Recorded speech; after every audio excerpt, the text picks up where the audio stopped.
my fellow beings. This is Flower here. So, this is my first actual video since the reboot. Sorry it took so long. I've been dealing with a few things, but I'm ready to actually get to this. So, I'll be talking about my D&D adventures with my friends and family. So, most of the D&D characters, I don't remember their names, so it'll be kind of hard talking about them. But yeah, let's just get into it. My first D&D campaign started out with my brother, my stepmom, and my dad, and me. My dad was the DM. I'm pretty sure my character's name was Adia. My brother's characters consisted of Jake Tealeaf, which was a rogue halfling, and R, who was a birdman, really liked gold. My stepmom had a human noble, whose name I do not remember, and an elf. And then my dad was the DM, who also had a dragonkin NPC who joined the party. So right off the bat, we got attacked by a bunch of, I think it was goblins. And we did well. We almost died, but that's fine, because it was our first encounter.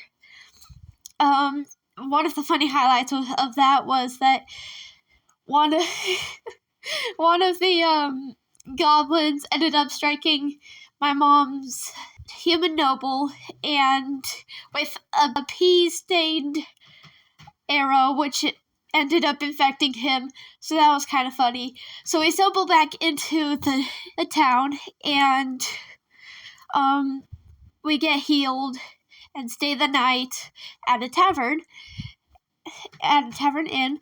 And so, yeah, my brother immediately made enemies with the tavern guard because Jake Tealeaf, the rogue halfling, decided to try to milk one of the people's cows, ended up getting punted by the cow across the whole backyard of the inn, and that kind of alerted the tavern guard and started a rivalry with with him and the whole gang. And so Jake is now delirious. I'm still delirious from encountering the goblins. And yeah, it's funny. The healer priestess lady, I also don't remember her name, but she does not like us. A few of the party members ended up falling in love with her, especially Jake Tealeaf, and I'm pretty sure he kept flirting with her or something, and she just got annoyed with him, so that was entertaining. So at some point, I left to visit my biological mom, and they were playing without me, and so it ended up that my character got kidnapped, and that's the reason she wasn't there while I wasn't playing. And so when I come back to play with my character, I find out she's kidnapped, and Adia did not take that well. She went back to the rest of the group, and she found out that, 2 new party members joined. Wahoo! Actually, no, 3 new party members. And so, yeah, one of which was this, I'm pretty sure she's an elf, or at least half elf. I forgot her name, but she's my mom's character, and she's fun. She grew up in the woods, and so she didn't really have much socialization, but she was friends with the dragon kid, and she was a little bit crazy, but in a fun way.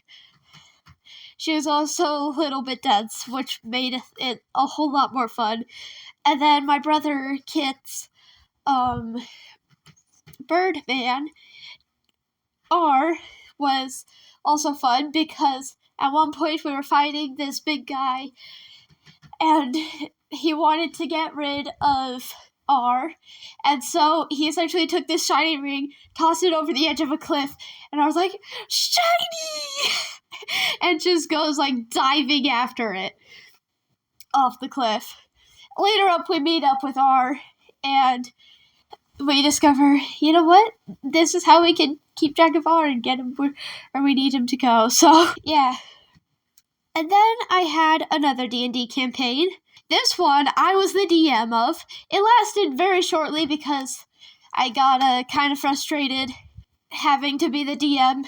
But, it was still fun while it lasted. So in this D&D campaign, there were 4 rocks shaped like famous characters or people, and they were essentially the kings. So the first rock was the Dwayne "The Rock" Johnson, shaped like as a rock, shaped like Dwayne "The Rock" Johnson. A Jar Jar Binks shaped rock, a Squidward shaped rock, and a Jevil shaped rock. Jevil was a suggestion by one of the campaign members, and I was like, you know what, sure. I don't know what anime he's from, though, because I never watched it.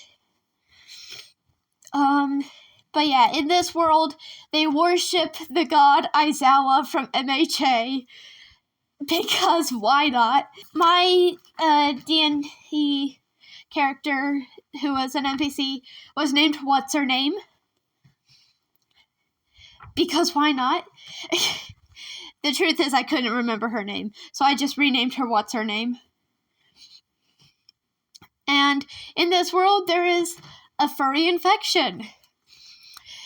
And so it turns out that the 3 people who were woken up by the great rocks were destined to kill the furries, except that's what the rocks wanted them to believe. In truth, it was the god Aizawa's will. Sorry, I'm laughing. It was... Cut this part out. It was the god Aizawa's will to have the furries take over. And the characters discovered this. And so some of the party members didn't like furries. And then there was this one character who was essentially a priest who was like, no, we must obey Aizawa's will. We must protect all the furries. So a few of the party members end up getting turned into furries.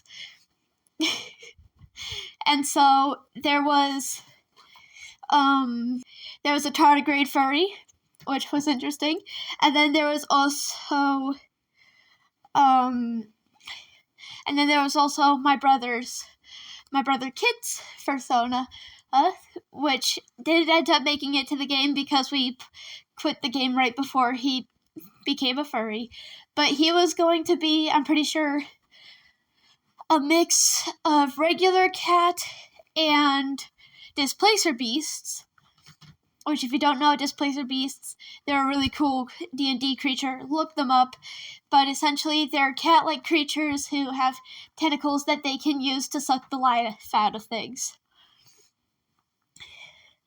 And so, this whole time, there's this cat servant.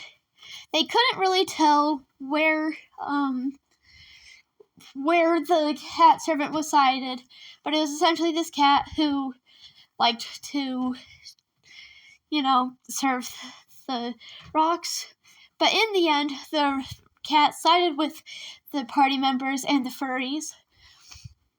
And so that's essentially where that campaign ended.